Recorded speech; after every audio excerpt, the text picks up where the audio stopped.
Welcome to UFO Undercover with your host, Joe Montaldo.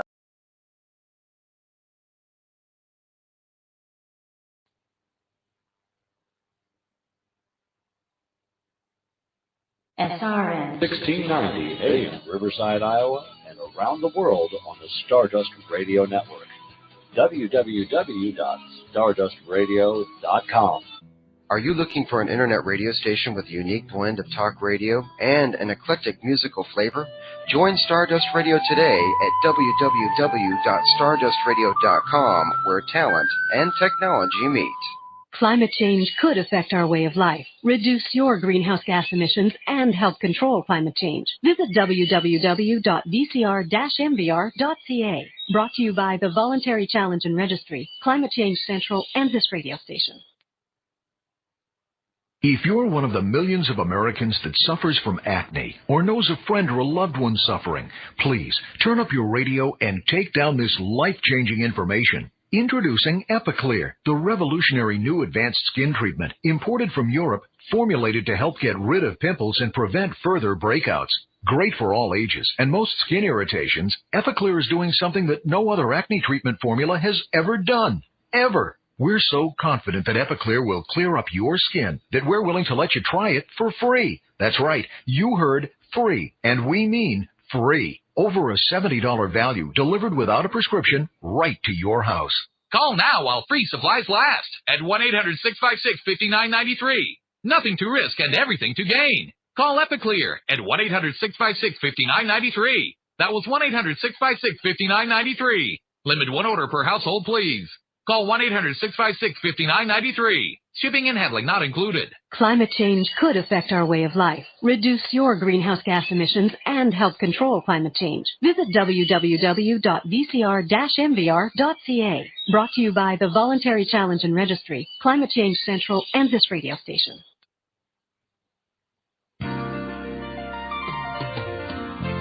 And now live from Riverside, Iowa, the future birthplace of Captain James T. Kirk of the USS Enterprise. Another episode of Wake Up USA, a UFO study. Your host this evening, Joe Montaldo.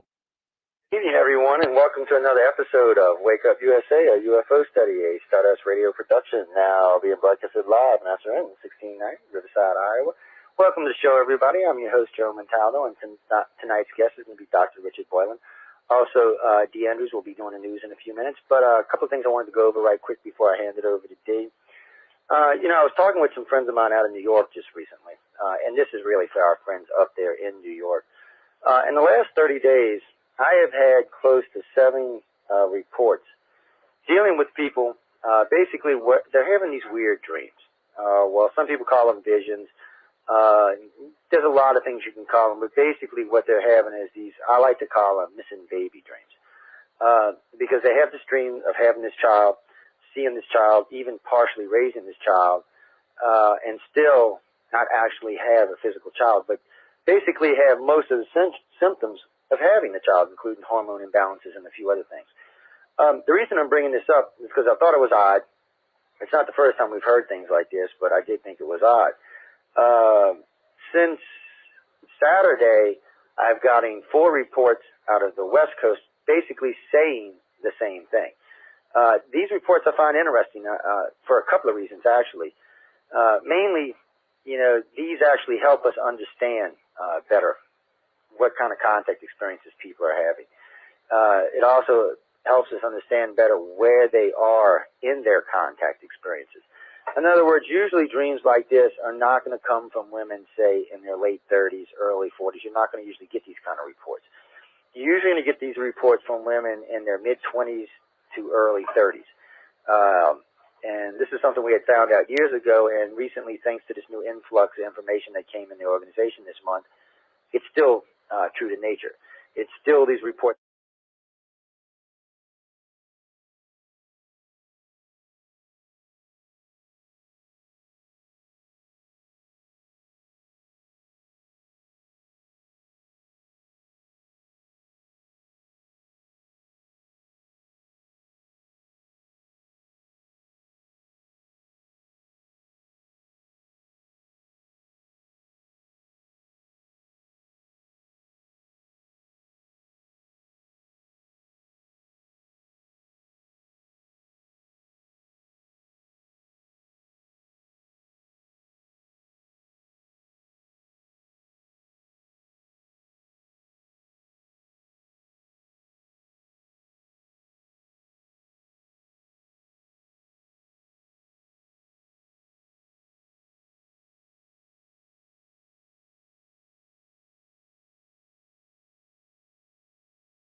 reports are happening in this group. But the main reason I bring it up is because I want anybody in between these two areas that have had a dream like this to contact me at icarcox.net. We track all of this stuff. It just helps us to really understand each individual case better and where each individual case is, and why for some people this dream happens at 25 or 22, and why this dream happens at 32 for other people. And these are the things we're looking for. I just wanted to mention that, just a quick side note. On that note, I'm going to hand y'all over to Dee Andrews with the Dews. Dee, can you hear me? Yes, I can, Joe. It's all yours, Dee. Thank you, Joe. Hello, everyone. Thank you for joining us this evening. I have a few tidbits of news. I'd like to start off with some interesting information I found about the old Kinross case from November of 1953. An underwater salvage and exploration company called the Great Lakes Dive Company. I think they have found the old F-89 Scorpion fighter jet that was lost over Lake Superior in the 50s. This is a famous case in ufology called the Kinross case from the Air Force Base where the plane flew from. As the plane apparently hit another object that was being tracked on radar, then disappeared. The mystery object has never been identified. Both the Canadian and U.S. authorities say they have no other missing aircraft. They found what looks like the remains of the plane still fairly intact in deep water using side-scan sonar. They have also found a nearby mystery object which has not been identified yet, and they are holding out on more details there as they work out recovery details with the government. They can't say if it is the original object the plane hit or not, but it seems probable given the other details they have released. The history and the mythology of the Kinross case began on November 23, 1953, when a U.S. Air Force F-89C jet fighter was scrambled from the Kinross Air Force Base in Michigan. The plane known as the Scorpion was sent out on an active air defense mission to intercept an unknown object. Speculation as to the identity of the object has been the subject of debate for over 50 years. You can visit the Great Lakes Dive Company's website and get more detail on the finding of this aircraft at www.greatlakesdive.com. The Air Force Chief wishes to test weapons on testy U.S. mobs. Non-lethal weapons, such as high-power microwave devices, should be used on American citizens in crowd control situations before being used on the battlefield, the Air Force Secretary said Tuesday. The object is basically a public relations. Domestic use would make it easier to avoid questions from others about possible safety considerations, said Secretary Michael Wayne. If we are not willing to use it here against our fellow citizens, then we should not be willing to use it in a wartime situation, said Wayne, because if I hit somebody with a non-lethal weapon and they claim that it injured them in a way that was not intended, I think that I would be vilified in the world press. The Air Force has paid for research into non-lethal weapons, but he said the service is unlikely to spend more money on development until injury problems are reviewed by medical experts and resolved. Non-lethal weapons generally can weaken people if they are hit with a beam. Some of the weapons can emit short, intense energy pulses that also can be effective in disabling some electronic devices. I don't know about you, but I don't think I'd want them testing it on me. Russia and China could sign a moon exploration pact in 2006. Russia and China may conclude a moon exploration agreement by the end of the year. The head of the Russian Space Agency said, China has already successfully launched into orbit 2 manned space vehicles. Its first manned flight 3 years ago made it the third country to launch a human being into space on its own after Russia and the U.S. I can say that as a result of the Russian-Chinese Space Subcommission work, our priority is a joint program on moon exploration, Anatoly Terminov said. A number of contracts have been signed involving both Russia and Chinese enterprises. We are currently working on the moon as partners, and we have concluded that Russia and China have moved beyond their previous relationship, where China was a buyer and we, Russia, were the seller. Hermiana said. What's some of those Russian names? I get tangled tongues. She also said he received an invitation to visit leading air and space enterprises in Shanghai. China is now a leading space power. Right now, only 3 countries explore space intensively, namely Russia, the United States, and China. Hermiov said the Russian-Chinese Space Exploration Commission will hold a concluding session in Beijing by the end of 2006, and that the Russian delegation will be led by Prime Minister Mikhail Fedorov. And for our friends in the Southern Hemisphere, meteor causes a panic in New Zealand. The meteor streaked across a large swath of New Zealand, South Island Tuesday, creating a sonic boom which sent people running from their workplaces and homes. Witnesses said the loud boom was heard over northern and central parts of the South Island, shaking buildings and rattling windows. Reports said Kevin Graham was working in his garage workshop southwest of the city of Christchurch when he heard the boom. He spoke to his wife in Christchurch, who had run outside because she thought the building she was in was going to collapse. I ran outside because I thought my place was going to collapse as well, he said. Matthew Miller, who was working outdoors at Ashburn, south of Christchurch, said he saw a fireball streak across the sky, although he did not hear the sonic boom reported by witnesses in areas further north. There was this really bright comet shooting across the sky, Miller told state radio. I saw it for about a second. It was traveling so fast and covered so much ground. All reports suggested it was a pretty standard meteor, but large and low. Let's see. NASA, Mars Reconnaissance Orbiter reaches planned flight path. NASA's newest spacecraft at Mars has completed the challenging half-year task of shaping its orbit to the nearly circular low-altitude platform with which it will scrutinize the planet. The Mars Reconnaissance Orbiter fired its 6 intermediate-sized thrusters for 12.5 minutes Monday afternoon, September 11th, shifting the low point of its orbit to stay near the Martian South Pole and the high point to stay near the North Pole. The altitude of the orbit ranges from 250 kilometers, or 155 miles, to 316 kilometers, 196 miles above the surface. Switch papers here. Okay, a potential for alien oceans. More than 1/3 of the giant planet systems recently detected outside Earth's solar system may harbor Earth-like planets, many covered in deep oceans with potential for life, according to a new study led by the University of Colorado at Boulder and Pennsylvania State University. The study focuses on a type of planetary system unlike our solar system that contains gas giants known as hot Jupiters, orbiting extremely close to their parent stars, even closer than Mercury to our sun, says CU Boulder researcher Sean Raymond. Such gas giants are believed to have migrated inward toward their parent stars as the planetary systems were forming, disturbing the space environment and triggering the formation of ocean-covered, Earth-like planets in a habitable zone, conducive to the evolution of life, according to the new study.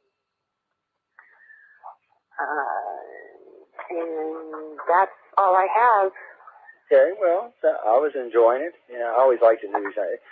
But I was listening to DD when you were talking about the Russians and the Chinese. Ladies and gentlemen, while I'm on the subject and before Jeff brings the guest on, don't y'all think before we go back to the moon that we should have some kind of coherent working program so that the problems on Earth, like with the Americans, the Russians, and the Chinese, don't transcend to the lunar surface?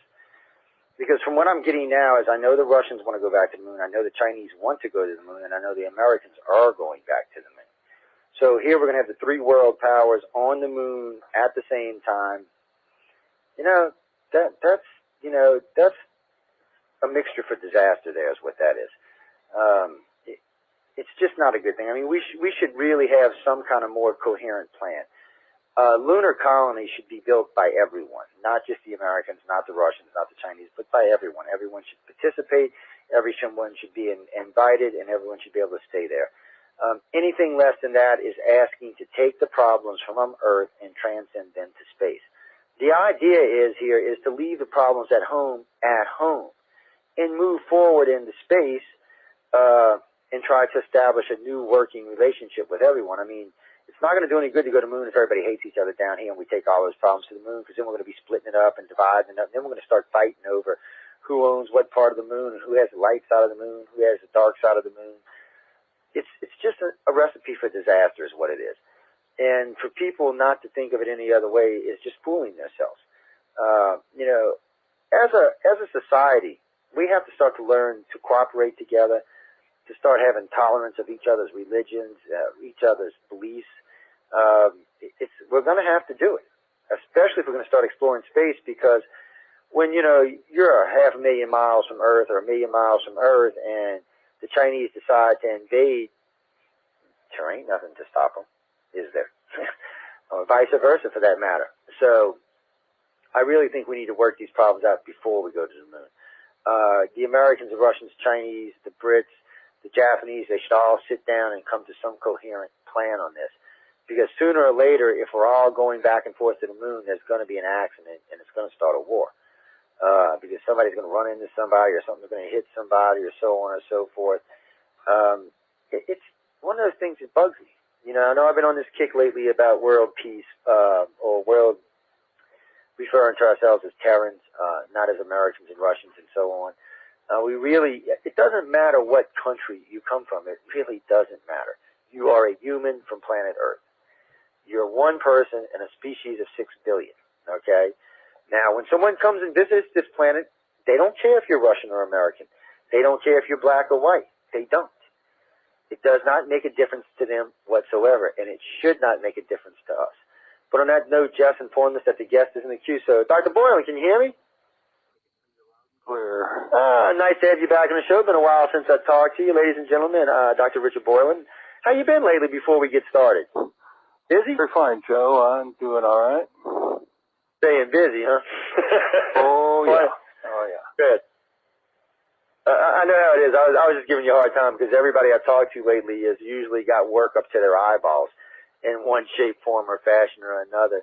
I know the audience is familiar with you, but just for, you know, just the way we do it, why don't you tell them who you are, how you got started in this, and then we'll start the interview from there.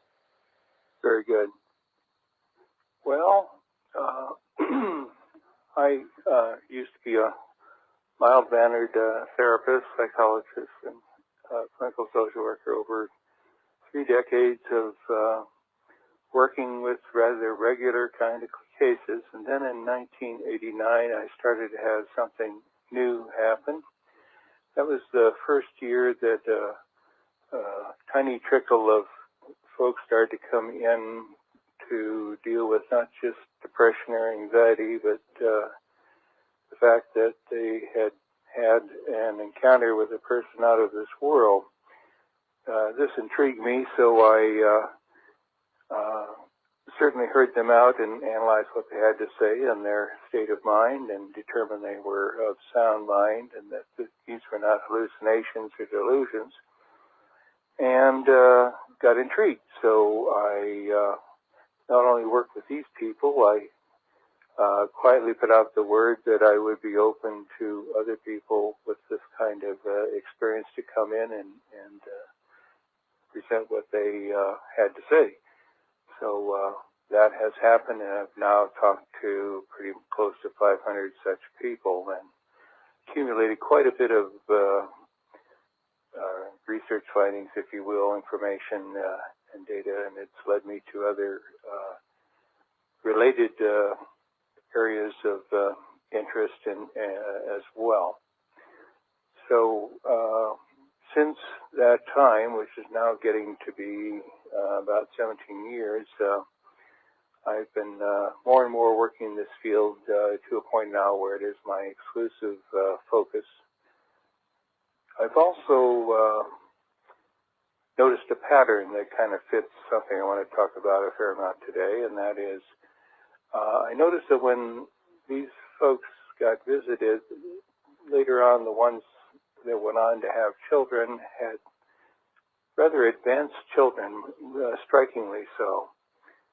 Very much brighter, faster growing up, kind of cosmic-minded, older than their years, and endowed with double handfuls of psychic abilities.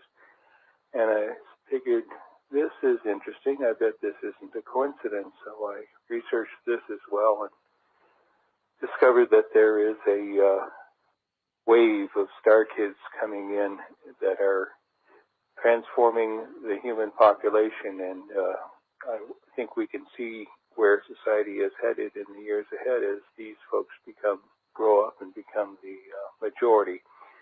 So that's kind of bringing you up to date in where my work is at current.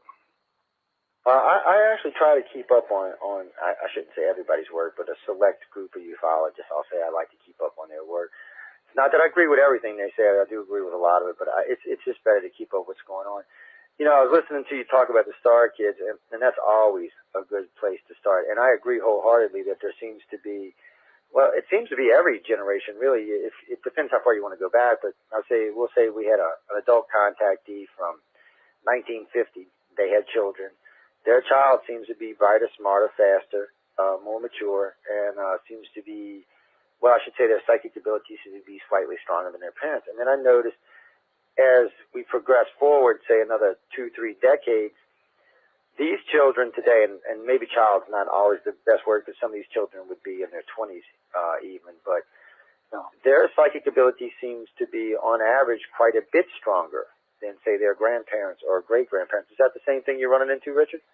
Absolutely, and not only stronger, but in many more fields. You know, in the past, we certainly have had folks that, maybe were a little clairvoyant, could see into the future a little bit, or maybe could kind of read the mind of somebody across the room and know what they're thinking about. But those were just kind of single abilities. These kids would have 10, 20 of more of these abilities. I've developed a questionnaire, the Star Kid Star Seed Identification Questionnaire. And if your listeners are interested in taking it, or for themselves or their kid, it can be found on my website at drboylan.com, drboylan.com. There are 54 items in there, and you just answer yes or no. Either that's true for you or it isn't true for you, and then add them up. It's very straightforward. I've had people as high as 50 out of 54 of these abilities. So we're definitely not talking with the same old crowd as the last generation. Oh, I agree. It is interesting to see how these abilities. You know, I tell people all the time when I'm doing interviews, they ask me stuff like, what's one of the things you look for in contactees or abductees? I said, well, I've never met a contactee or abductee that wasn't empathic. All of them seem to be empathic. I mean, it ranges in the different groups, but I've never met any that weren't empathic. Now, some of them are much better empaths than others, but empathic is a very root ability. You know, this is really just feeling or sending emotions. This isn't like being clairvoyant or telepathic or even have telekinesis. You know, those are kind of harder abilities to develop. But what I have personally been seeing, or I should say the organization's been seeing, is that we're starting to see contactees developing all of these abilities. Now, some of them are very basic. You know, they can barely use them. Some of the people are more advanced at using them.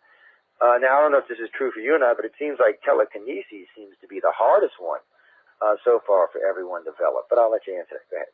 Well, yeah, at first blush, I would tend to agree with you. It seems pretty awesome to just sit there in a chair and make something across the room move on its own. But this is an ability that admits of stages. You know, the people who like Yoda in Star Wars movies can pick up a whole starcraft and suspend it in the air by mental thought. You know, those kind of folks are pretty rare. But the people who can influence something on their computer screen, or when they're playing Pinshuku, that kind of pinball game, or even in bowling, can kind of mentally influence something like a rolling ball to slightly deviate course from where it was going. These are not so uncommon. So I think what shall we say, lightweight telekinesis is not a rarity. The kind of industrial strength telekinesis that we saw in the Star Wars movies, that is still, I would agree, a rarity. Yeah. Well, I know that now, I know with some people, as far as them sending things or projecting things, a lot of them seem to do that quite well. I know a lot of the contactees I meet can image very well. They can put an image in your head pretty quickly and pretty coherently. A lot of them can receive quite well. I know, it's one of the things we started doing about 10, 12 years ago is we started testing contactees and abductees for psychic abilities. And sometimes it'll be a paper test, sometimes it'll be a verbal test. It just depends on where we're at the time and what we're trying to achieve. But the psychic, well, I don't want to say psychic, but the telepaths, they just seem to be sprouting more now, or maybe blooming might be a better word. Like I said, I've always felt that all of them were empathic, but it does seem to be that you're seeing a general blooming in telepathic abilities, especially amongst the younger star children. I've even seen it in some of the older ones, but it's weird because I think sometimes they don't quite understand what it is they're developing. Because they start getting confused about things they're seeing or hearing. And I have noticed that some of them, and I don't know if you've run into this or not, Richard, but that some of them seem to, they'll pick up, like they'll be in a crowd of people and all of a sudden they'll get really sad or really happy. It's like they're picking up on someone else, but they don't actually realize it. They're like overlaying it onto their own feelings. Have you run into that? Well, yeah, and the less experienced ones, although I think some of that may be empathy and not. Yeah, some of it is. Thought reading, but as they get more experience, and it's one of the things we teach in workshop is to distinguish what's yours and what's somebody else's, because I think one of the reasons telepathy is growing by leaps and bounds in this star kid population is because the mental field, the kind of pool of common thoughts everybody's thinking that's out there, floating in the astral level, if you will, that psychics and star kids can tap into is growing because there are so many more people practicing it now. And therefore, there's a lot more opportunity for these kids to get good at it because there's, so much to exercise with. Also, I think the computer is helping in this way. A lot of young kids are doing instant mail and real-time communicating from their computer to their friend's computer. And what they're discovering is that they already know what the incoming message is before it shows up on their screen, but the computer is sort of like training wheels that gets them into a certain flow with the person they're communicating with, and then the telepathy kind of takes over, and they soon find themselves waiting for the darn computer to hurry up and catch up with the... Well, it's interesting you brought that up, Richard, because something we started testing a while back, and now I don't know if y'all mess with this or not, but the thing of it is we've noticed that telepathic abilities seem to be enhanced on the internet. And I don't know if it's because people are putting on headsets and plugging in their computers and putting their laptop on their lap and their hands on the keyboard and they got their headset hooked up. So, you're almost virtually part of your computer when you're using it. But I have found, in general, especially when we're doing online testing, that the online students seem to be producing more than the offline students do. And at first I thought maybe it was a coincidence, but now it's been a couple of years, and it still seems like it's almost like it's enhancing.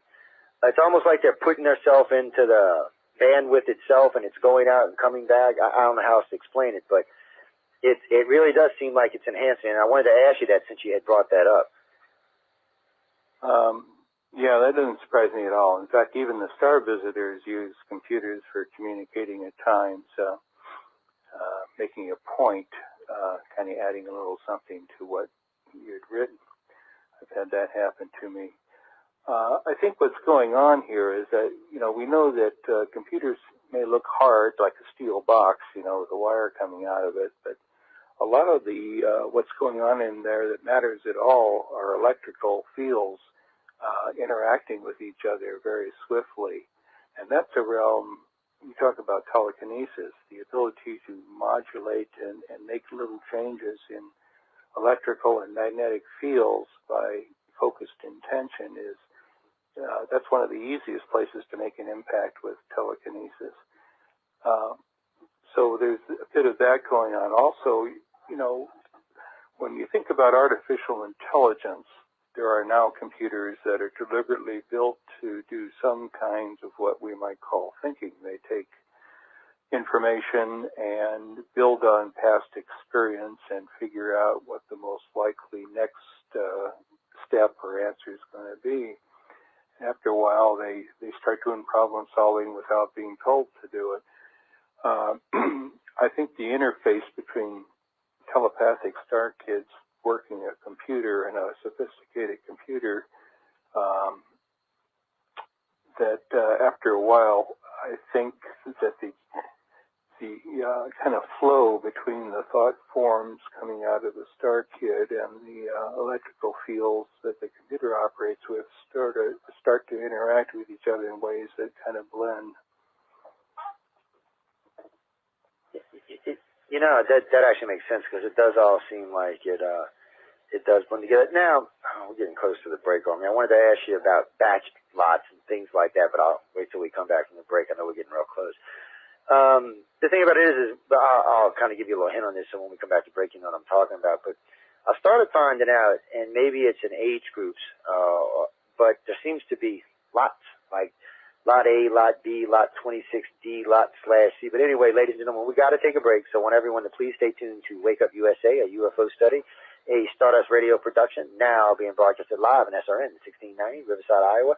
I'm your host, Joe Montaldo. I'm sitting and speaking with Dr. Richard Boylan, and as soon as we return, we'll start taking some questions, so please stay tuned.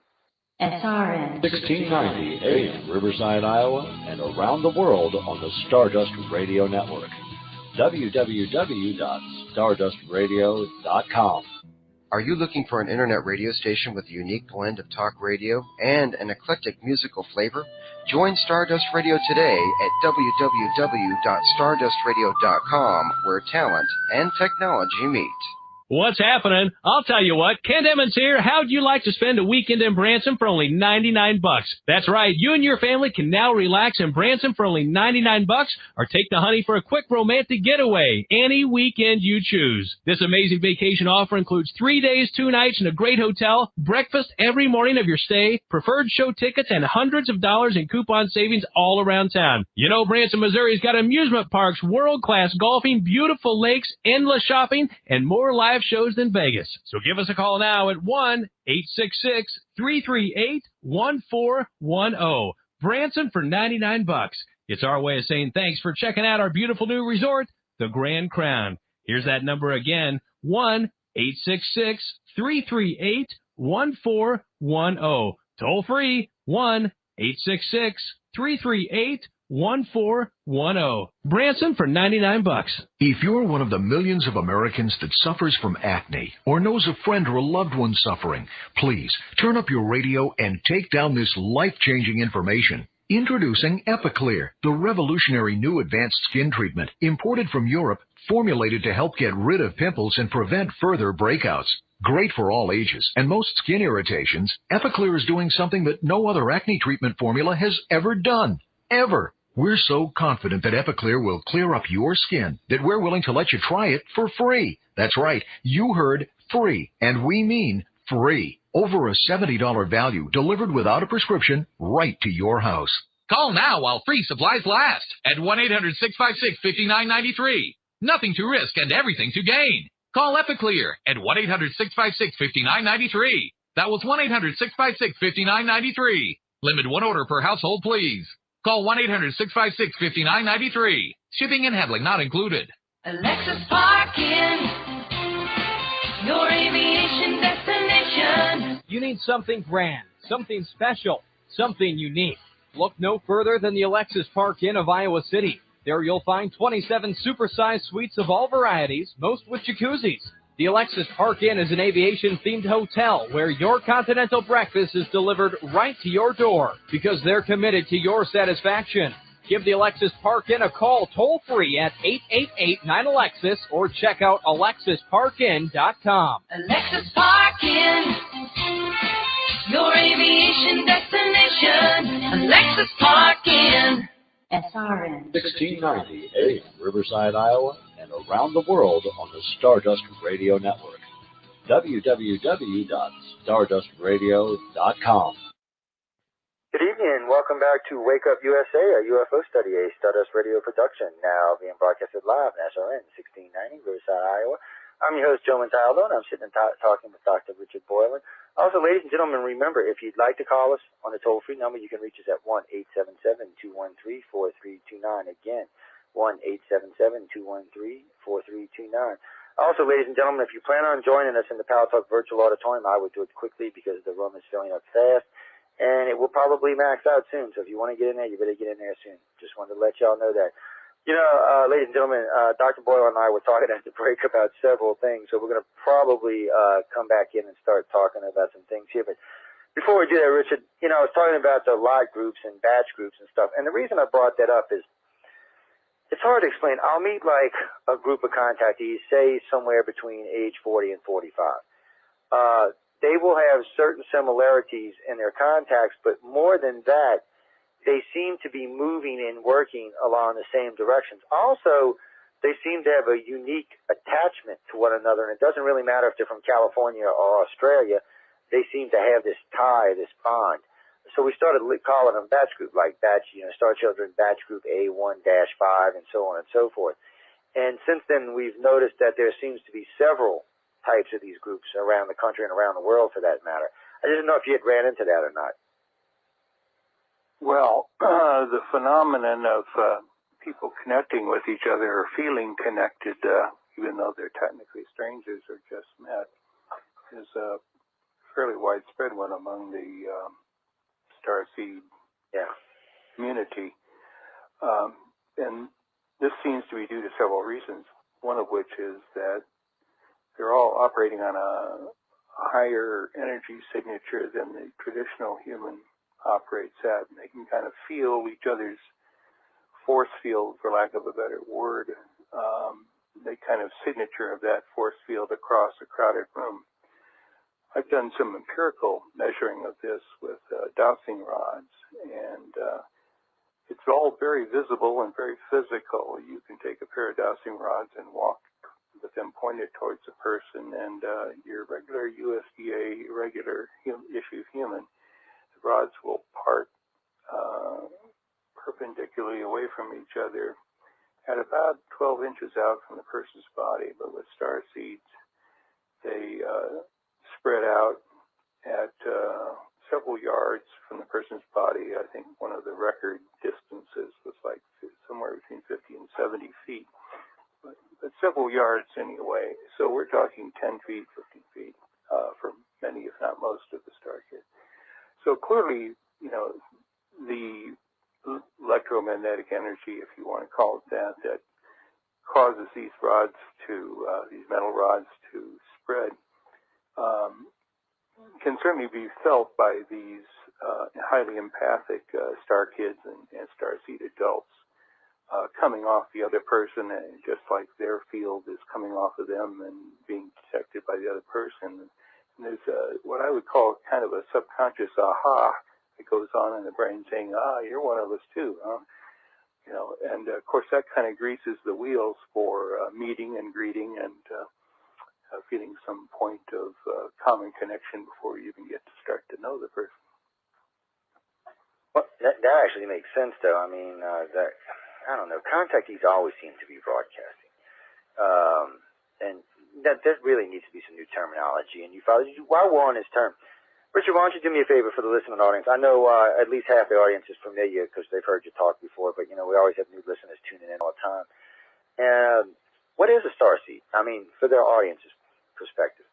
All right, a star kid or a star seed. I use star seed for an adult, but I suppose kids are star seeds too. And these are human individuals who've been transformed. To simplify what could be a lengthy discussion, let's boil it down to two major ways in which these persons are transformed. One of the ways they're transformed is that they are a hybrid, meaning that their parents were visited and some reproductive material was borrowed, and genes from a star visitor were spliced in, and along with the majority human genes that were residing there in the reproductive material, and that was put back in the human, and that person goes on to have a kid, and they look like a perfectly normal human kid, except they're smarter, more advanced, psychic, etc. That's one way star kids, starseed adults happen. The other way is incarnation, meaning a personality consciousness being that was a star person in a previous life incarnation, if you will. This time around decides to incarnate as a human, typically in order to help us humans advance through this very tricky time we're in at present as we make the transition from fourth world to fifth world. Though they incarnate as a human, it seems that they bring along enough of that previous star person intelligence and what we would call psychicness and kind of higher energy and sensitivity that they end up operating on Earth as a human at a much higher level because they bring some of that freight along with them. So these are the two major ways, and some people, of course, are both, but these are the two major ways in which star kids and starseeds happen. Well, I was going to ask you something about that, but I kind of lost my train of thought. Wait. You know what? Do me a favor. Clarify that last part of what you said, because something I must have missed it or didn't sound right to me. Well, I talked about the hybrid way in which starseeds happen, and then I talked about the incarnational way in which they can happen. Okay. I just missed. That's what it was. I must have missed when you said incarnational. Okay, sorry about that. I thought you said something entirely different. I'm sorry, Richard. I don't know. Sometimes the hearing across the internet is kind of strange. It was just kind of weird, though. It just sounded different. Because people ask me all the time. I mean, there's so many different definitions out there, and then now that people want to break them down: starseeds, star kids, star children, indigo children. For the average everyday person getting involved with it, it's a bit much for them to deal with. I mean, if you've been doing it as long as we have, it's different because we have a much better understanding of what's going on. But now, let me ask you this. Where do you think, first off, why do you think this is happening, and where do you think this is going with the starseeds? Well, there's the $64 question. Where it's headed is the transformation of human society. When I first started noticing star kids around 1989, there didn't seem to be so many. Now I realize that as I dealt with hundreds more cases, I've gotten better at looking, but also I think just talking to people and the patterns of the kids they've had, I think that there is an absolute increase in the number of star kids being born in the human population. In fact, I've kind of graphed it out. And I've got some figures for you if you like. But when I get to the punchline, I think you're going to see where this is headed. The star kid phenomenon started several decades ago. There weren't very many star seeds when I was born and starting to grow up.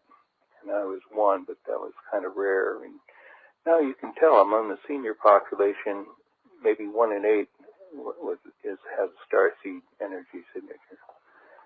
Now you get down to the people in the 45 to 60 age bracket, people who were born that long ago. 1 in 5 was a starseed. Now you get down to people, young mature adults born 30 to 45 years ago. A little less than half were star seeds. Now get down to the young adults, those who are 19 to 29. 2/3 of these are star seeds. Now get to the teenagers, 13 to 18 group. 80% of these are star kids. And now infants to 12 years old, the preschool and school age, and grade school age kids, 96% in the research samples I tested were star kids.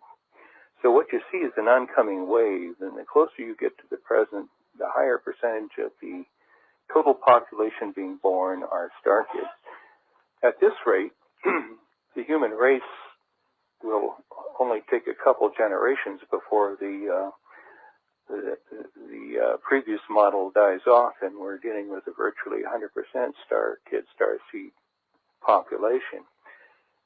Now think of the absolutely transformative aspects of society when everybody going around is telepathic and empathic, and not a few can do psychic healing or foresee an accident and change the path they take.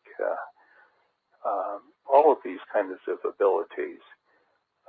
As I like to say when I give talks on this, you can imagine buying a used car from a used car salesman when you can mentally read his mind. You aren't going to be able to sell any lemons anymore. That's just a kind of lightweight, humorous aspect of this, but it's just one indication of many, many that our society is going to and is starting to undergo a profound transformation. But all of the transformation is not in the psychic order either. It would be unfair not to point out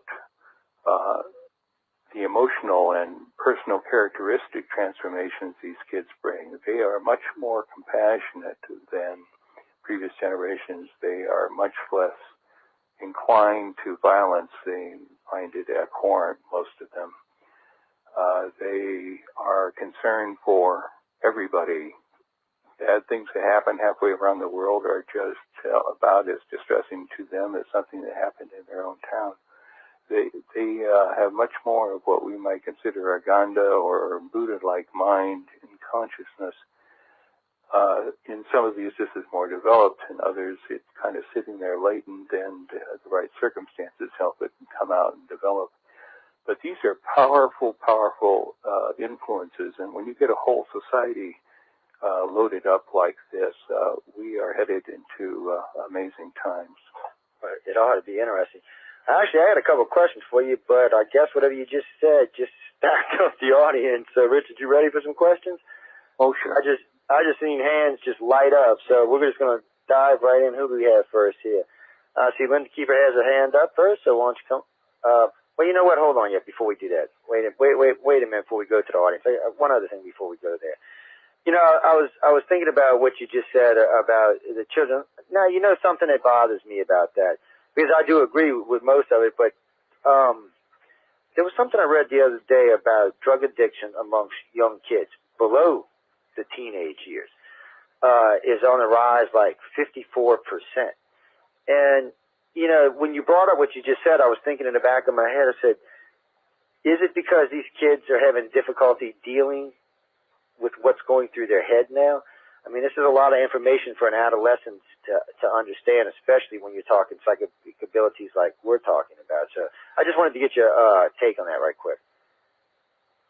Well, just because you're a star kid or a starseed adult doesn't turn you into a saint automatically. You still are capable of feeling temptations and dealing with certain weaknesses. Not a few star kids, especially in adolescence, that time when you're trying to find yourself and your own separate identity and develop some relationships.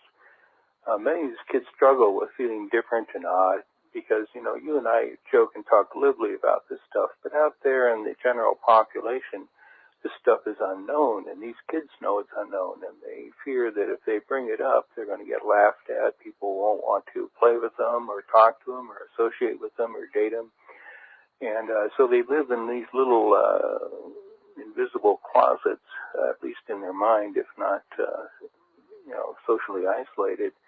And it's easy for them, if they're not careful, to get depressed or try and put a Band-Aid on it, cheer themselves up by maybe a beer too many or whatever. But don't forget also that in the statistics I recited, there's still not 100% star kids coming in the teenage and below. So I think those kinds of dysfunctions are a combination of kids that aren't and some of these stressed star kids. Yeah, well, that's the reason I'm saying that is because over the years, we found that some people deal with this knowing this information quite well. It even seems to transform their lives in ways that you really couldn't understand unless you were a contactee, a star child. But some of them, it seems like, and I don't know, I mean, I'm sure partially it has to do with their upbringing and not understanding what it is that they're going through. But some of them seem to almost want to pull away. Maybe it's too much for them to handle or deal with. I don't know. It just, for some reason or another, you see a drastic contrast in some kids versus the others. And the only really thing I can think it could be is, I guess, their actual physical upbringing by their parents. Because I doubt it's the information they're picking up either from the extraterrestrials or through psychic means is much different, from the other kids. So the only thing I really think is it must really be a base root problem from the parents, which is probably half the problems on the planet anyway today. But what do you think?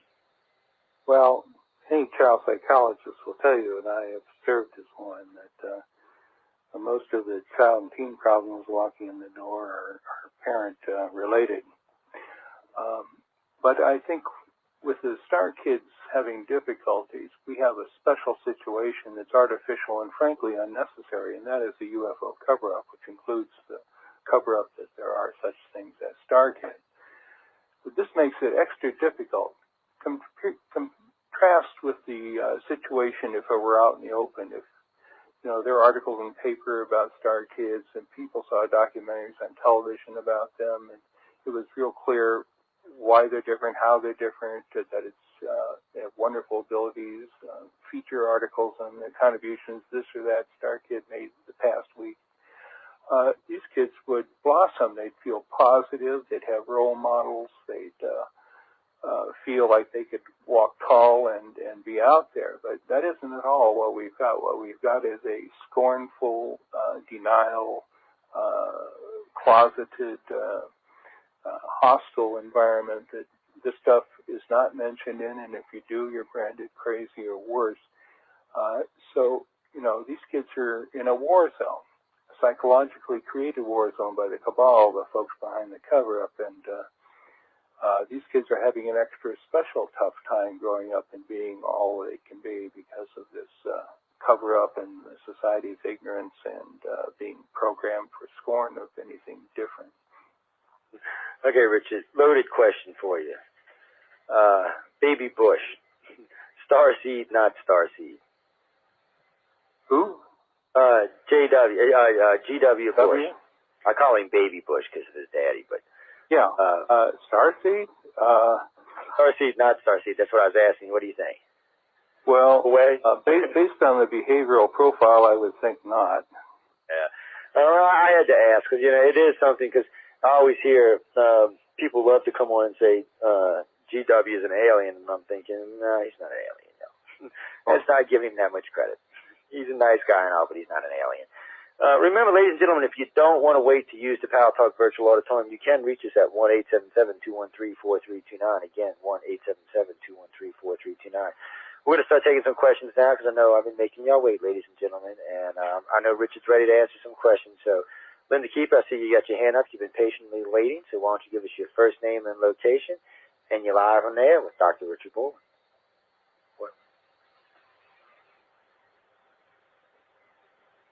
Good afternoon, Dr. Boylan, and thank you for coming to our room tonight. I receive your email every day, and I am very interested in Taliesin. Is that how you pronounce his name? The starship Isabella, the Kabbalah, and the Fifth World. Could you explain to the room a little bit about what's going on? I know many of us in here are interested in this. All right, go ahead, Richard. Oh, yeah, well, you asked one of the $64 questions of the evening. Well, the star nations have decided to get more active in trying to end the UFO cover-up because the cabal, the organization of geo-plutocrats that think they're running this world with money, wealth, power, prestige, and secret influence, have been maintaining this UFO cover-up for over a half century and making themselves more powerful because of it. They've hijacked and stolen and extorted extraterrestrial technology from the government, from crash site retrievals, and from capturing certain star visitors who were guests of the government and torturing them for information. And they've developed extremely advanced technology, and they can use it to influence people and get their way. And because all of this is so exotic and advanced, at the same time, they control the newspapers and television, and they make sure that anything that's psychic is woo-woo, and anything that's supposed to be highly advanced is suspect, and they have their little paid band of pet scientists who say this stuff's impossible, therefore it doesn't exist. So that gives them free rein to use this advanced technology for things like mind control purposes. So in this iniquitous, dark, evil environment that these folks have managed to operate the world in, Star Nations has decided enough's enough, and I've been in some communication with them and indicated that this isn't going to self-repair. Humans are tough folks. I think, if you look at Americans in 1776, you can see we're not pushovers. But you need to know that there is an enemy and where they are and why before you can fight them. And the Cabal have very cleverly made themselves invisible by there is no UFOs, therefore there's no UFO cover-up, etc. Part of the Star Nation's effort to end the UFO cover-up is to have a designated person fly a starcraft very low over several major metropolises at different points on Earth and linger there long enough that it's going to be impossible for anything other than hundreds of people to whip out cameras and video cams and shoot footage of this very low-flying, obviously very exotic starcraft. And then run down the TV stations and demand that be put on the air for the 6 o'clock news. And if the TV stations don't, then all these hundreds of citizens are going to become very lively aware that there's a huge cover-up going on, and then they're going to go around them on the internet and to the few little independents that don't have control on them and get it out there anyway. And the UFO cover-up's going to come off. Now, needless to say, the Cabal, the people that brought you the UFO cover-up for the last 50 years, are not particularly enchanted with the idea of this Starman and his starcraft buzzing over real low and slow over major cities and ending the UFO cover-up. So they've been exerting unbelievable amounts of pressure, attacks, negativity, use of psychotronic, psychic, physical forces, and just about everything you can think of to keep this star person, who is an incarnated star person in a human body, from having the peace of mind and concentration to get himself prepared and organized to fly this craft. Now, this craft is not just an advanced Piper Cub with a joystick. Joe and I were talking a little earlier about how computers and Starkid minds kind of meld in a sort of artificial intelligence environment and kind of cooperate together. Well, that Starcraft is somewhat analogous to that. It takes the unflustered, calm, focused, very highly attuned consciousness of a star person to meld with the artificial intelligence. In fact, it's beyond artificial intelligence. Star people tell me that the craft is semi-alive. It is so sentient and having many of the qualities of a living entity that to fly it, you have to kind of mind meld with that consciousness in a kind of harmonious partnership. To date, I mean, two months ago, Tileshians started preparing to get this campaign going. And over the 2 months, he's managed to bring the Starcraft out from where it was hidden in a slightly altered dimension and get it sequestered safely where he can get at it. But to clear his mind so he can safely navigate it over major cities around Earth is another matter. We've just learned lately that the Cabal have a orbiting one or more satellites that are prepared to train down on him, have been to an extent already, to addle his consciousness, and would do more so if he got airborne so that he couldn't maintain focus and would crash. So we're trying to deal with that problem. It's just been one endless obstacle after another.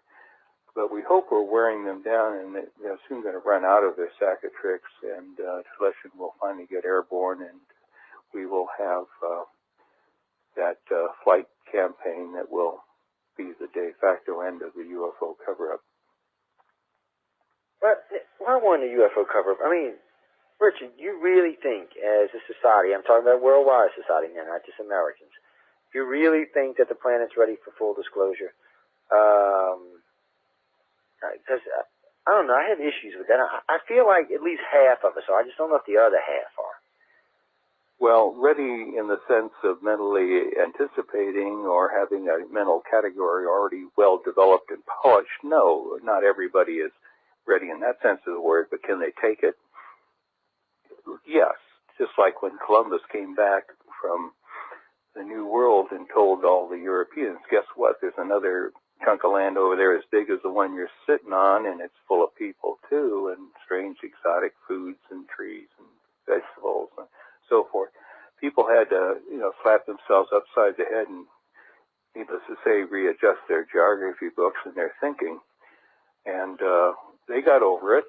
And in fact, they soon started sailing over and populating this new world, which we now know is highly densely populated in North, Central, and South America. So, yes, people get past it, and they rise to take beneficial advantage of this new information and reality. I don't know. They just make me nervous knowing some of these humans, Richard. I'm sorry. It does. I mean, I guess if it's a forced disclosure and we have to accept it. See, I'm not so much worried about most things. I'm just worried about some of the smaller countries and even some of the communist countries that it might just go overboard or something. But anyway, ladies and gentlemen, we got to take a break. So I want everyone to please stay tuned to Wake Up USA, a UFO study, a Stardust Radio production. Now being broadcasted live on SRN 1690, Riverside, Iowa. I'm your host, Joe Montaldo. I'm sitting and speaking with Dr. Richard Boylan, and as soon as we return, we'll start taking some more questions, so please stay tuned. SRN 1690 AM, Riverside, Iowa, and around the world on the Stardust Radio Network. www.stardustradio.com. Are you looking for an internet radio station with a unique blend of talk radio and an eclectic musical flavor? Join Stardust Radio today at www.stardustradio.com, where talent and technology meet. Have you always wanted to know the truth about things like UFOs, underground bases, Area 51, the Great Pyramid at Giza, and the Roswell incident of 1947? If so, look no further than Dennis Ballfaser's cutting-edge research. There's no woo-woo factor here, folks, just the facts as he researched them. Dennis's lectures are available on video and audio cassette. For more information and free access to Dennis's research, visit his website, www.truthseeker@roswell.com. That's truthseeker@roswell.com. The truth is here. Quicken Loans knows when your mortgage payment is too big, it follows you everywhere. Hey guys, where we going? Hi, Big Mortgage. Dad and I are going car shopping. Not without me. Oh, for Pete's sake. A mortgage payment that's too big can drive every financial decision you make. Scooch over, little man. The Big Mortgage is your dad's constant companion. Dad, the Big Mortgage is squishing me. I'd really like to get a bigger car. The Big Mo says no. Don't let your big mortgage payment push you around. Pick up the phone and let Quicken Loans show you how to lower your payment up to 33%. That's a third off your payment. Call 800-928-5199. Quicken Loans makes it fast and easy to say goodbye to your big mortgage payment. You're not the boss of us. R2. Or not. R2. Or not. R2. Am I going to have to separate you two? Call Quicken Loans at 800-928-5199 today. Equal housing lender licensed in all 50 states. Call Quicken Loans at 800-928-5199. If you're one of the millions of Americans that suffers from acne or knows a friend or a loved one suffering, please turn up your radio and take down this life-changing information. Introducing Epiclear, the revolutionary new advanced skin treatment imported from Europe, formulated to help get rid of pimples and prevent further breakouts. Great for all ages and most skin irritations, Epiclear is doing something that no other acne treatment formula has ever done. Ever. We're so confident that Epiclear will clear up your skin that we're willing to let you try it for free. That's right. You heard free. And we mean free. Over a $70 value delivered without a prescription right to your house. Call now while free supplies last at 1-800-656-5993. Nothing to risk and everything to gain. Call Epiclear at 1-800-656-5993. That was 1-800-656-5993. Limit one order per household, please. Call 1-800-656-5993. Shipping and handling not included. Climate change could affect our way of life. Reduce your greenhouse gas emissions and help control climate change. Visit www.vcr-mvr.ca. Brought to you by the Voluntary Challenge and Registry, Climate Change Central, and this radio station. SRN 1690 AM, Riverside, Iowa, and around the world on the Stardust Radio Network. www.stardustradio.com. Good evening and welcome back to Wake Up USA, a UFO study, a Stardust Radio production, now being broadcasted live on SRN 1690, Riverside, Iowa. I'm your host, Joe Montaldo. I'm sitting speaking with Dr. Richard Boylan. A couple of things we've been talking about, very interesting topic lines tonight. Ladies and gentlemen, remember, if you have a question or comment, you can use the Pal Talk Virtual Auditorium, or you can reach us at 1-877-213-4329. Again, 1-877-213-4329. Or you can join us in the Pal Talk Virtual Auditorium, whichever way you'd like. Richard, you ready for some more questions? Oh, sure. Yeah, because I got them stacked up in the virtual auditorium, so we might as well get them in there. I'm going to get a bunch of nasty emails. Let's see what we got up next. TRMT137, why don't you come up, give us your first name and location, and you're live on there with Dr. Richard Boylan.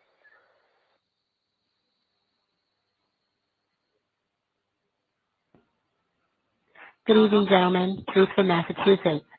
Dr. Boylan, my questions relate to two of your website's essays, which focus on the enactment and results of a purported 1964 agreement with alleged star nations and 4 Earth governments, and the current development of a claimed new agreement initiative between these star nations and humanity at large. First question, Dr. Boylan, how can humans be sure that a claimed ongoing interface between these star nation beings and numerous humans through individual contact wouldn't present problems of telepathic manipulation by the EPs? Second question, sir. The claimed star nation beings advocate acceptance by all Earth inhabitants of an awareness of source. Sir, don't you think a universal creator would want Earth beings to discover their own path to the creator, which many have termed on Earth as the first cause? Thanks for your responses. Did you catch all of that, Richard? No. The sound quality is really terrible. I could hardly hear any of it. Yeah, I was having a bit of trouble myself there. It was like it was breaking in or out or something. I tell you what, TRT, let's try it one more time. Try turning up the mic a little bit or something. I don't know. I was just getting broken sound there, ladies and gentlemen. And, you know, if we're going to answer the question, we need to hear it. Okay, you want to try it? Okay, well, go ahead and do that. And I'll go ahead and take Joe from Florida next, and you can go ahead and call in. That way it'll probably be a little easier. So, Joe from Florida, why don't you come up and ask Dr. Boylan your question? You're live and on the air. Good evening, Dr. Boylan. My question is this. You were speaking about star kids, and I'm wondering, the ETs must have a close relationship with humans in order for the DNA to be compatible.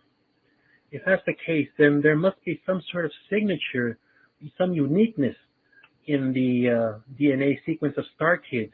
Could you explain or expand on that? Thank you. Yeah, Richard. Okay, well, yes. No, I suppose if we just kind of blue skied it, we say, gee, isn't that odd that there can be genetic compatibility between this race from the stars and humans? Well, yeah, that sounds like it would be a long shot on a just even statistical playing board, but the odds are stacked, and the reason the odds are stacked is this. Human race from the get-go is a artificially created, genetically created entity. The star visitors came, to make things short and simple, about 325,000 years ago, and mixed some of their genetic material for intelligence and dexterity with the reproductive material of a highly, relatively highly evolved primate, way beyond Lucy and some of the anthropoid ancestors of humankind. And the combination of the two, lo and behold, became humans, Homo sapiens. This helps explain the missing link that has puzzled archaeologists for decades and why they can't find anything in between these rather primitive, hunchy, thick-brained proto-humanoids and modern Homo sapiens who seem to spring out of nowhere without any close relatives to explain the jump up in intelligence and development. Well, the answer is human race is a test tube baby, if you will. The star visitors didn't just stop with that. They watched how this early model human operated and gave it about 125,000 years, and then determined there's still too much violence, still too much territoriality, and so forth, that were distressing qualities, even though the race did show some intelligence and culture. So they came back and did another genetic modification, upgrade, if you will, and the resulting product is Homo sapiens sapiens, modern humankind, and for the last 125,000 years, as we follow in archaeology and other textbooks, humans have spread across the face of the earth and built technologically advanced cultures. But still, there's too much violence, territoriality, greed, and aggression. The star visitors were particularly appalled when humans used their intelligence to build things like nuclear weapons and annihilate whole cities, Hiroshima and Nagasaki, with in atomic fireballs. This is not the kind of advanced direction that they wanted humans to go. So they set forth to do one more modification in the recipe, and this is the star kids that are coming in now, who, as we described earlier in the program, are of an entirely different stripe and are not going to be engaged in conducting nuclear wars. In fact, you're going to be rather loath to get involved in any conventional wars, are going to look for more peaceful, rational, intelligent solutions to problems rather than brute force attempted solutions. And so hopefully that clarifies a bit about why it is not surprising that when the star visitors came by to do a little gene splicing and create star kids, that the basic product was compatible, because the basic product started out from the get-go being a combination of human, primate, and star visitor genes. So a little add-on would not face the problem of genetic incompatibility. All right, so that's a lot of information in itself. I'll tell you what, though, I know we got Treese on the line from Mass. Treese, can you hear me? Yes, I can, and please pardon me, gentlemen, for that prior problem with my mic. Dr. Boylan, my questions relate to two of your website's essays, which focus on the enactment and results of a purported 1964 agreement with alleged star nations and 4 Earth governments, and now the ongoing development of a claimed new agreement initiative between the alleged star nations and humanity at large.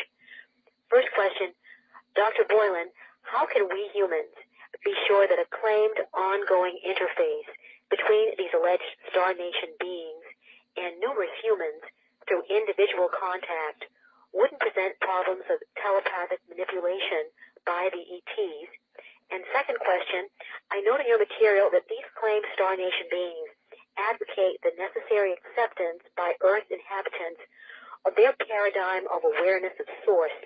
And sir, I'm wondering if the universal creator wouldn't want Earth inhabitants to follow their own innate path in seeking the creator, or as some beings here, as some humans call him, the first cause. Thanks for your response. Okay, Richard. All righty. That was clear. Thank you.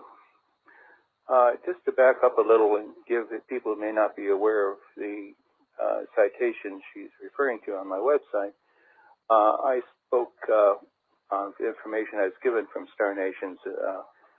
Certainly your Earth governments didn't reveal this highly classified matter that they had made classified, not the star nations making it classified. That in 1964, the U.S., USSR, China, People's Republic of, and United Europe, European Council of Europe, met with representatives of the star nations to hammer out agreement. To oversimplify what took place, there was basically an agreement that star nations were tired of having their craft shot down by aggressive military of these great powers. And they said, we can't get our work done of interfacing with the people, communicating, waking them up, making them aware of us, and moving forward with advancing humans to star kid level if you keep shooting it down. So we need to have a stop. And the 4 governments said, we'll stop shooting at you if you give us your scientific information and technology. And so that was a quid pro quo that star nations reluctantly agreed to, because otherwise they were getting too interfered with in their efforts to wake up humanity to its cosmic past and future. So as to question number 1,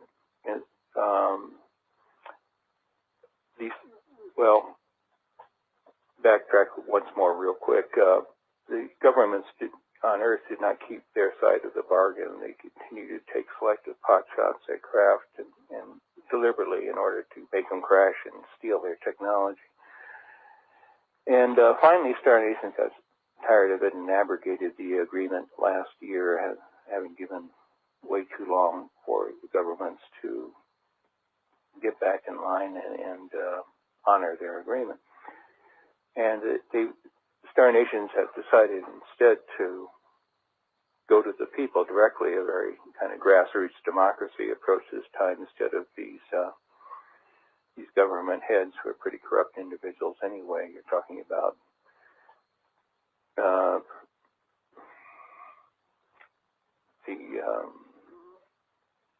Nikita Khrushchev, Lyndon Johnson, the head of China at the time, the premier there, and the Council of Europe's representative. So they've decided to go on grassroots democracy directly to people, and have been contacting human. Excuse me. Let me get a sip of water here. Been contacting humans around the world to get their 2 cents worth of what they would like to see in agreement between the people of Earth and the star nations. And they've been getting an earful from these humans, and are your way to put together a composite of what they've gotten, and we'll use that as the basis for a new agreement. So in that context, the questionnaire asks, given the ongoing effort by Star Nations to meet with humans and get some grassroots feeling from folks of what they'd like to see in agreement between humans and star people, she raises the question of, isn't there a risk of telepathic manipulation?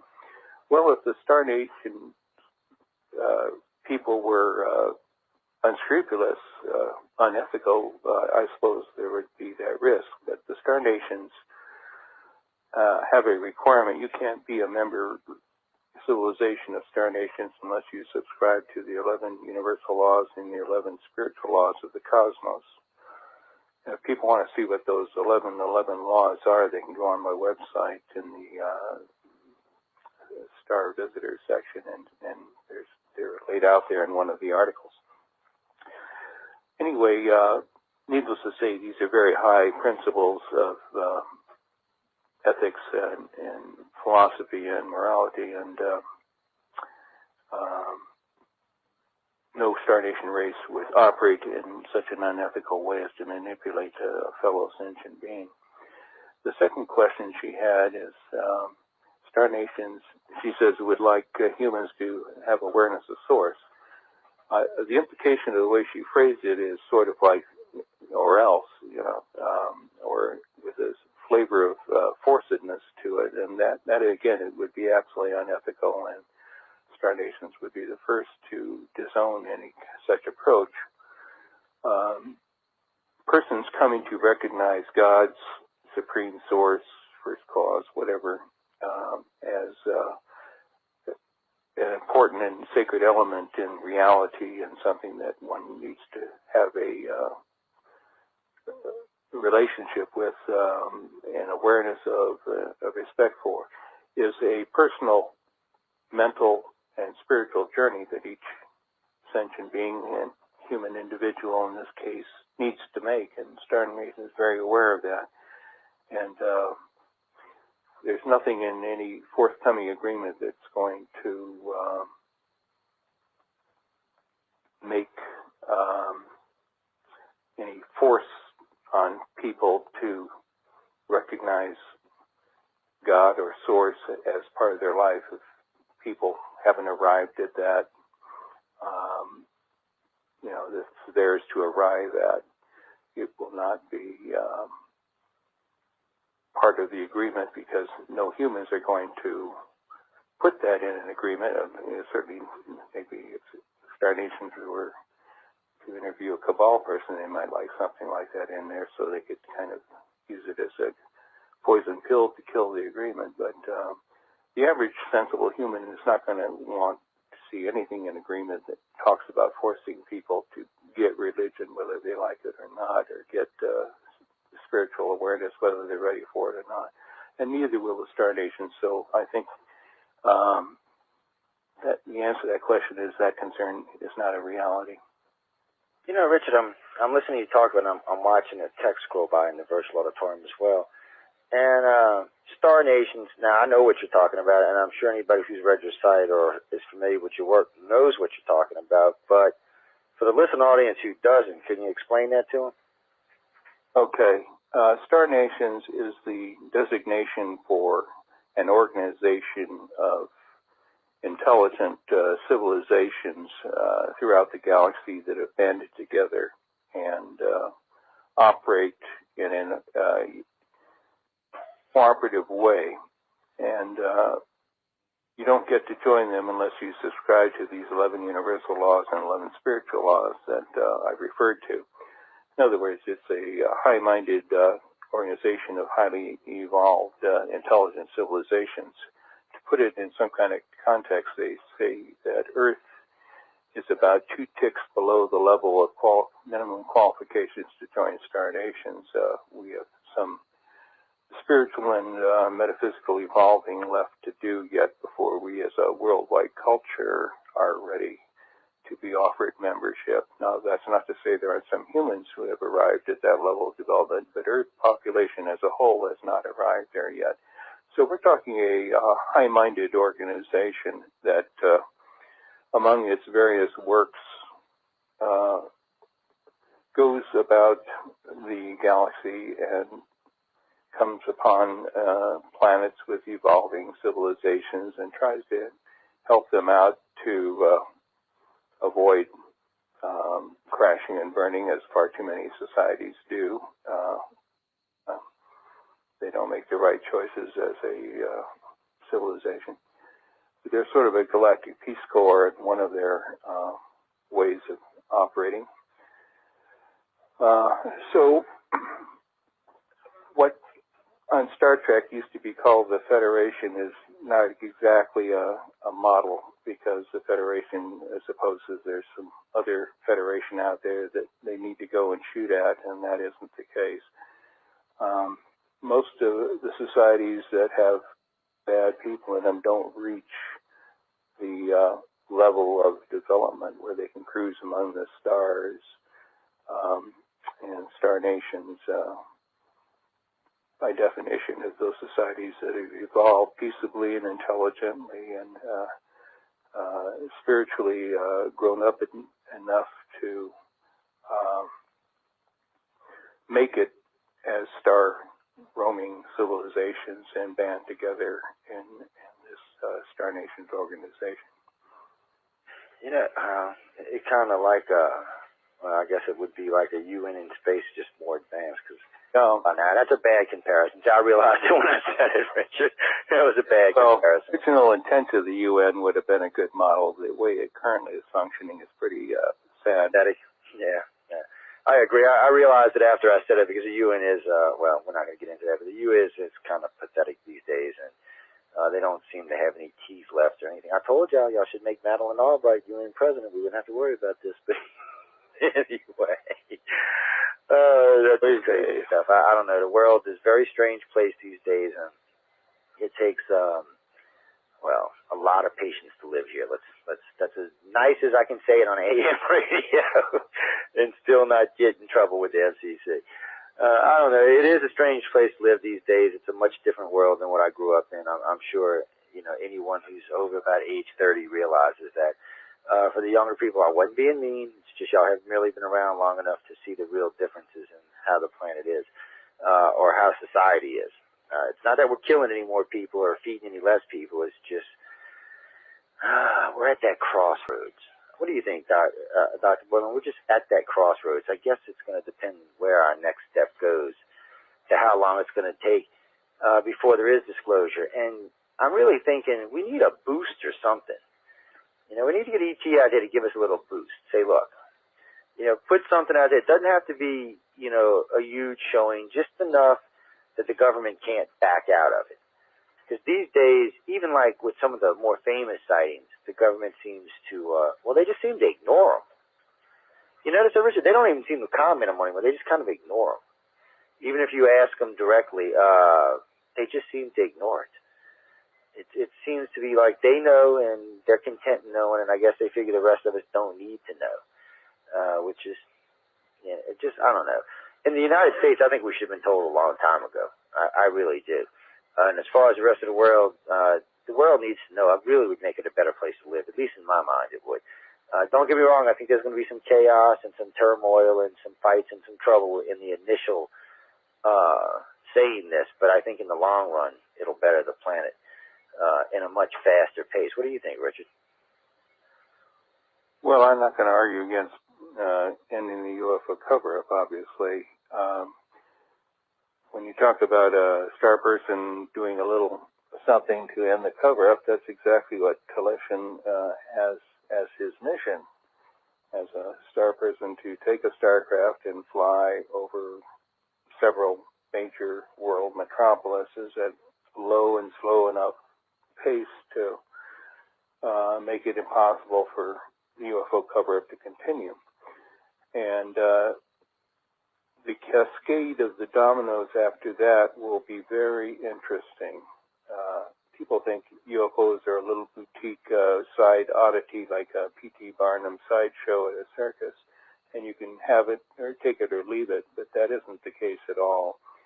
The future of humanity is tied up with the fact that we are a people whose origins are in the stars and whose future is to be a spacefaring, highly developed society.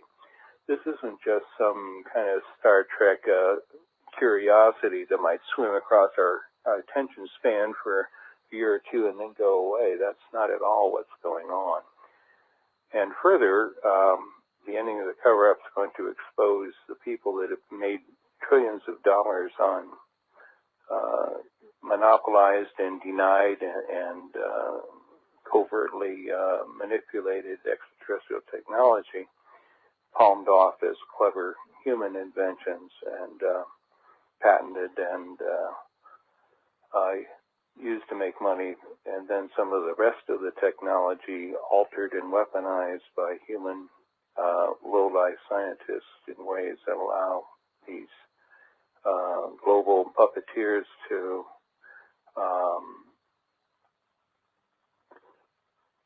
threaten, intimidate, invade the minds of and the feelings and the perceptions of people and turn them inside out and make them see, believe, and hear whatever they want them to until they say uncle and salute and go along with their program. So once that power base is broken, which it will be when people realize they've been lied to and who've been doing the cover-up, and that these people are criminals and all the crimes they've committed in the course of conducting this cover-up, all hell's going to break loose. I could say something else, but this is, as you so wisely observe, AM radio, and the FCC is full of people who salute to the cabal, so I'll leave it at that. Yeah, I can understand that. You know, I know we're getting close to break, but a quick question before we go to break. On the star member nations, like the Greys, reptilians, those humanoid types, light beings, are they all members or something like them members? Yes, all the races people see during their encounters, praying mantis folk, very human-looking individuals, zetas, reptoid types, short dwarfs, even energy beings. Not all of them are flesh and blood. Some of them are little packages of light and energy that float around, but are consciousness and aware. All of these are members of star nations. There is a protective cordon around Earth, and if there were a rogue individual out there by some chance from one of these less developed planets that managed to get to the level of star flight, they wouldn't be allowed in. So anybody, by definition, people see who's a real, genuine star visitor is a member of star nations. Now, I make the point, real, genuine star visitor, because our nemesis, the Cabal, have used some of their advanced technology and their long history of black magic and other misuse of psychic arts for dark purposes to conjure up physical and mental and psychic imagery that make people see 3D solid-looking fake extraterrestrials in their bedroom or wherever. Rich, I gotta stop you right there because we got to go to break. So hold that thought for a second. Ladies and gentlemen, I want everyone to please stay tuned to Wake Up USA, a UFO study, a Stardust Radio production, now being broadcasted live on SRN 1690, Riverside, Iowa. I'm your host, Joe Montaldo. I'm sitting speaking with Dr. Richard Boylan, and we'll start taking some more questions when we return from the break, so please stay tuned. This internet station sounds great on your computer, but wouldn't it be even better if you could take it with you wherever you go? Now you can. This station is proud to be affiliated with the Mobile Broadcast Network, brought to you exclusively by Access Voice. They make it possible for you to hear your favorite internet station anytime, anywhere, on your cell phone. To get connected, go to www.mymbn.com and listen to internet radio on the go. What's happening? I'll tell you what. Kent Emmons here. How'd you like to spend a weekend in Branson for only 99 bucks? That's right. You and your family can now relax in Branson for only 99 bucks or take the honey for a quick romantic getaway any weekend you choose. This amazing vacation offer includes 3 days, 2 nights in a great hotel, breakfast every morning of your stay, preferred show tickets, and hundreds of dollars in coupon savings all around town. You know, Branson, Missouri's got amusement parks, world-class golfing, beautiful lakes, endless shopping, and more live shows than Vegas. So give us a call now at 1-866-338-1410. Branson for 99 bucks. It's our way of saying thanks for checking out our beautiful new resort, the Grand Crown. Here's that number again, 1-866-338-1410. Toll free, 1-866-338-1410. Branson for 99 bucks.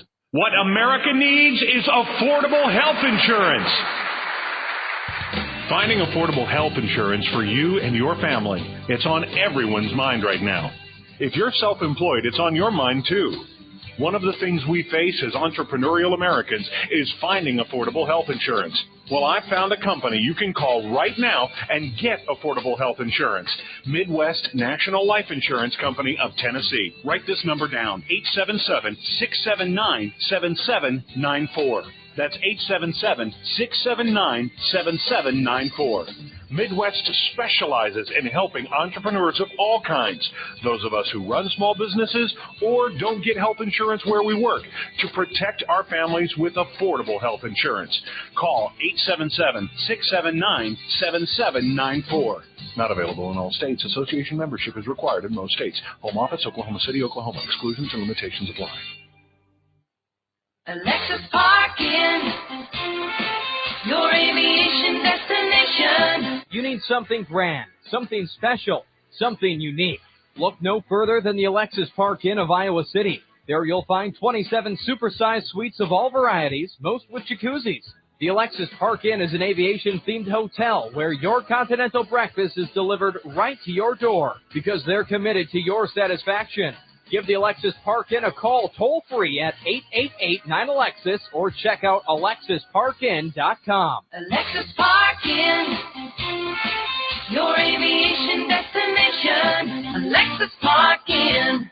Climate change could affect our way of life. Reduce your greenhouse gas emissions and help control climate change. Visit www.vcr-mvr.ca. Brought to you by the Voluntary Challenge and Registry, Climate Change Central, and this radio station. SRN 1690 AM, Riverside, Iowa, and around the world on the Stardust Radio Network. www.stardustradio.com. Good evening and welcome back to Wake Up USA, a UFO study, a Stardust Radio production, now being broadcasted live on SRN 1690, Riverside, Iowa. Welcome back, ladies and gentlemen. I hope everyone is enjoying the show. It's been very interesting so far. There's a couple things I was talking with Dr. Boylan about earlier, like exopolitics, which I'm going to get into in a minute with him. But I see Linda's got her hand back up and she's been patiently waiting, so I'm going to go ahead and grab this quick question. And then we're going to go back and talk about exopolitics. So, Linda Keeper, why don't you come up, give us your first name and location, and you're live and on air with Dr. Richard Boylan.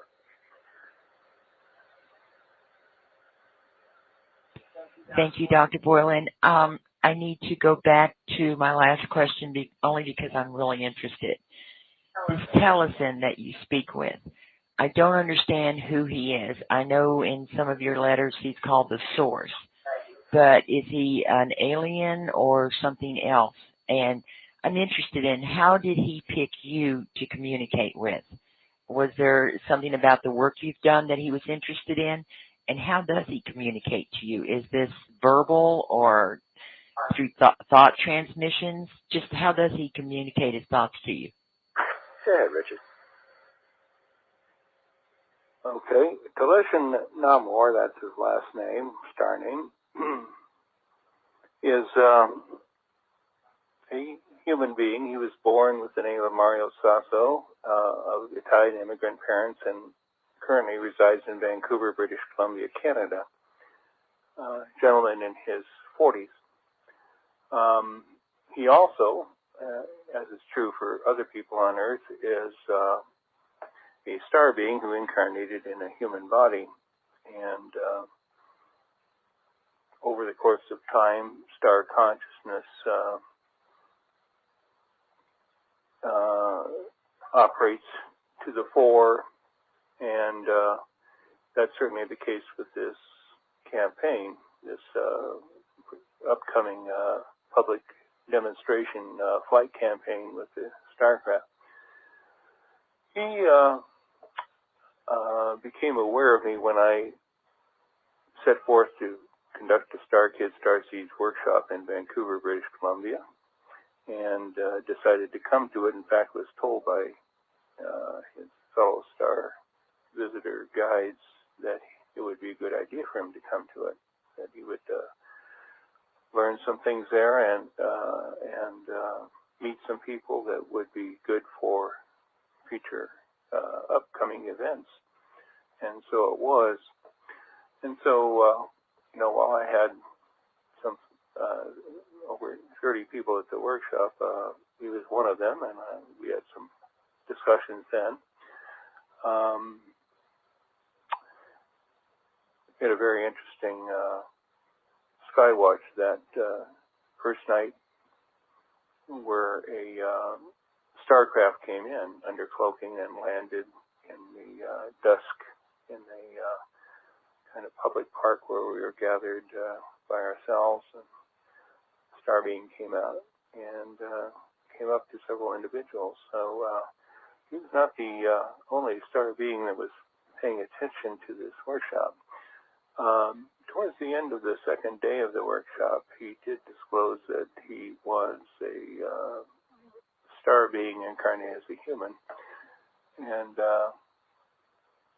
you may think this a bit surprising, but he isn't the first or the 20th or the 50th person to say that to me, so I wasn't rocked off my shoes by any means. We've kept up contact since, sometimes by phone, more often by internet messaging, and that has been evolving. For those who follow my message groups on Yahoo are aware that what has unfolded is his gradually presenting the ideas and announcement that he's planning a flight campaign over large cities that will de facto end the UFO cover-up. And that's the set purpose of it, that he does so commissioned by Star Nations to achieve this result. And certainly worked with him on that. I've requested that of Star Nations some time back without knowing who they would select to do the chore. And when he stepped forward, that obviously is a welcome development. Oh, that was just strange. I got some kind of weird noise came across my headset while you were talking here, Dr. Boylan. That was strange. I don't know, a lot of weird things afoot these days. Certain subjects, and I don't know if you've been doing this a long time, and I know you do a lot of public speaking, and not to change the subject on you, but have you ever noticed that particular subjects, when you're speaking about them, like on radio or television or something like that, you seem to have weird, mysterious glitches? And the reason I'm asking is there's 2 or 3 subjects that I've noticed over the 3 years that I've been doing this on the radio that when they get up and running, we start having weird technical glitches. We'll have months and months, never even see a technical glitch, and all of a sudden we'll get on like the alien agenda subject. Bam! I mean, you start having glitches, and not just us. You'll have people calling in telling us about their computers are going down and stuff. It is a weird thing. But I just had to ask you that because it popped in my mind while I was listening to you talk. So, I mean, have you run into any of that? Well, of course, yes. And this includes live, not just on the radio. Live when I'm in an auditorium talking to people where the microphone suddenly doesn't work, the lights go dim or whatever. The projection machine, which was working fine when the technicians were testing it before I start, suddenly doesn't work. Probably the most striking example was, if you'll pardon my mentioning, a rival program on the Art Bell show. when I was an interview guest, and they just cut power. He went black for 20, 25 minutes, and this was, as you know, a prime weekend show listened to by maybe 500,000 people or more. And he said when we finally got back on the air and they restored power, this has never happened before. Well, the cabal, they own the media in the United States and the other developed countries. They have the power to have their folks in there pulling switches and making stuff hard to hear or staticky or broken up or interrupted enough that people get bored and wander to some other channel or station to listen to. They have many subtle and not so subtle ways to interfere with the process of people learning the information they desperately need to get us out of the hole we're in that the UFO cover-up has put us in. It always comes back to this UFO cover-up. And when do you actually think they really started lying about it? Because I know just in the ancient histories, they mention star visitors and things like that, and they even seemed in countries like in Egypt, even like where the Dogon lived, the Aborigines, and even in some of the more moderns like the Greeks and Romans, they seemed to move much more freely amongst the population. And then all of a sudden, somewhere along the line, it seemed to have reverted. I mean, do you have any idea why? Why the cover-up is... Well, yeah, it seems. In other words, it seems like early on when this was going on that there wasn't a cover-up initially. Oh, I remember before there was a UFO cover-up. The cover-ups start. I mean, the classification of UFO presence and equipment started in 1941 when a UFO crashed off of San Diego, and the Navy was dispatched to retrieve it. People think. The Tada moment was 6 years later in 1947 in Roswell, New Mexico, but that was old news to the military by then. But the Roswell story leaked out and then was covered up, but some of the newspapers that got the original wire service stories, because this was an official U.S. Army press release saying Army captures saucer at Roswell, New Mexico. That went out over the AP wire services, and enterprising newspapers picked it up and ran big headlines, which you can see if you go back into the archives. The next day, of course, the powers that be, the cabal, and their minions in government decided, oh no. And so they printed a retraction statement that it was a mistaken weather balloon debris. But that was too late. But still, compared to today, the UFO cover-up was not all-encompassing the way it is now. People were sighting UFOs all over the country. There were clubs, saucer clubs, where people would sit out on the lawn after dinner and look for them. And when one got reported, it would be carried in the newspapers like any other newsworthy story. It wasn't until 1952 when the Star Nations decided to enough of this cover-up stuff and flew low over the U.S. Capitol night after night in July.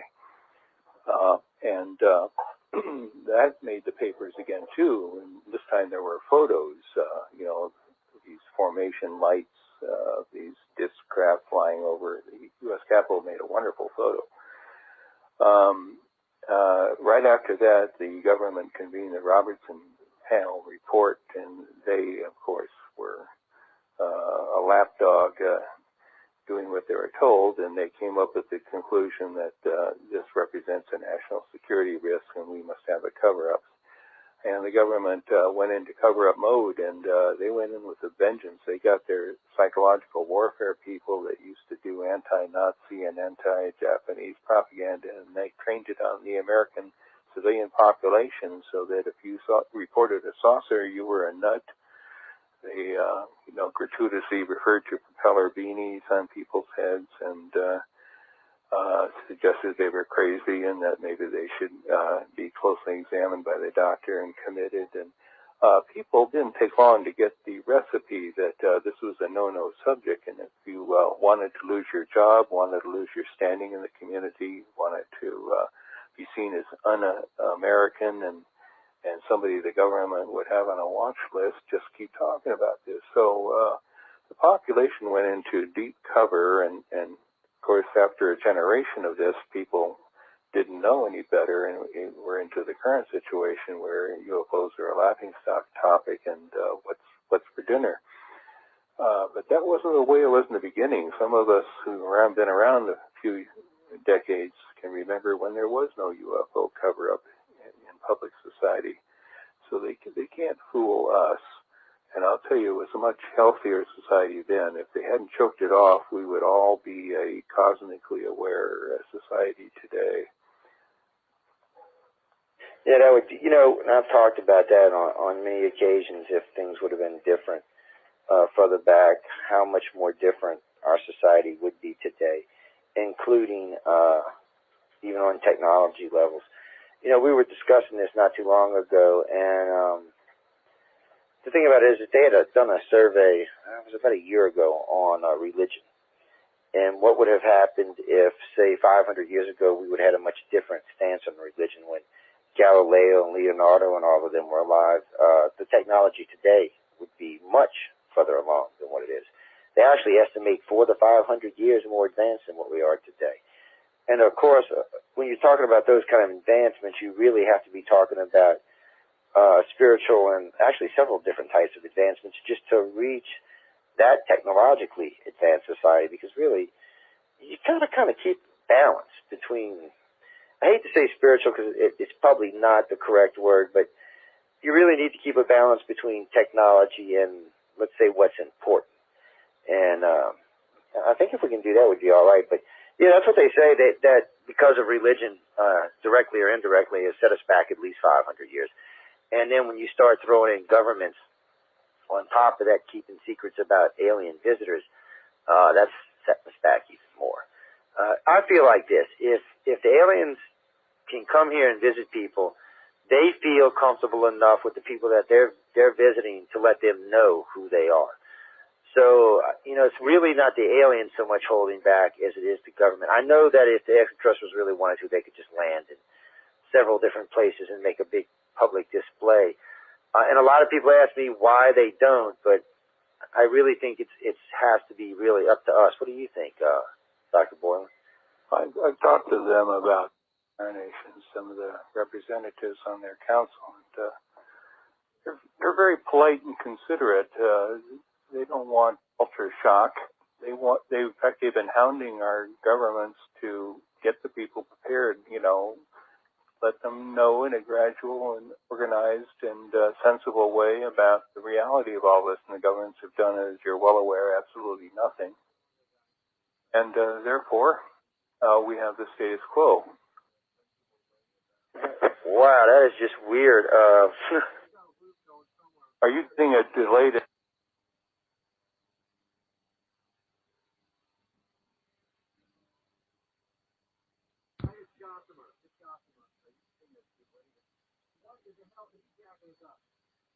What happened there? How did he get up?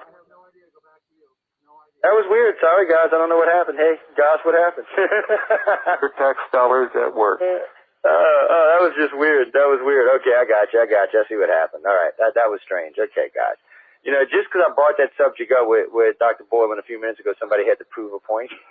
Okay, that was... He did Exhibit A. They just gave it to you. I guess they wanted to get the point across for us, Dr. Boylan. Yeah, that's very kind of them. I appreciate that a whole bunch. I know. I know we're getting kind of short on time, and I kind of wanted to just touch a little bit on exopolitics with you because we had touched about it earlier. And you had made a point about Dr. Sala and Alfred Weber. Do me a favor, for the audience, explain the differences between these two, because I know everyone thinks exopolitics is all exopolitics, but that's not really true, is it? Well, it's not as straightforward as it might sound like. Exopolitics, the word, is a made-up word, but a very legitimately made-up word for politics, the politics of dealing with outer space reality, and particularly populated outer space reality. and the fact that outer space populations have made contact with Earth, and how we ought to deal with that. It's a legitimate political question, just like when the ambassador of some Pacific island shows up with his hat in his hand in Washington and says, I'm the ambassador from XYZ, here are my credentials, I'd like to talk to you about establishing diplomatic relations. A perfectly legitimate process. Exopolitics is pursued in that rational, legal precedent kind of a way by a gentleman who I know, and I think we consider each other friends, Alfred Weber, a Canadian lawyer and philosopher who I believe coined the word exopolitics and maintains a whole campaign of political development of policy about how countries should and the peoples of Earth should relate to the civilizations from the stars that are reaching out to make contact. Some of his effort has included getting the former defense minister of Canada to go public and on the record that he knows UFOs are real and that it was covered up by his government and the U.S. government when he was Secretary of Defense, if you will, using the U.S. term, for Canada.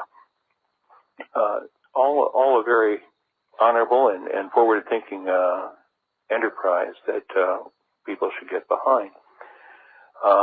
Michael Salla, Dr. Michael Salla, a former university professor who's been around a number of places and jobs, has taken the term and appropriated it for his work in publishing his point of view. Now, Salla is not without some academic background in international relations, and I believe that is what his degree is in.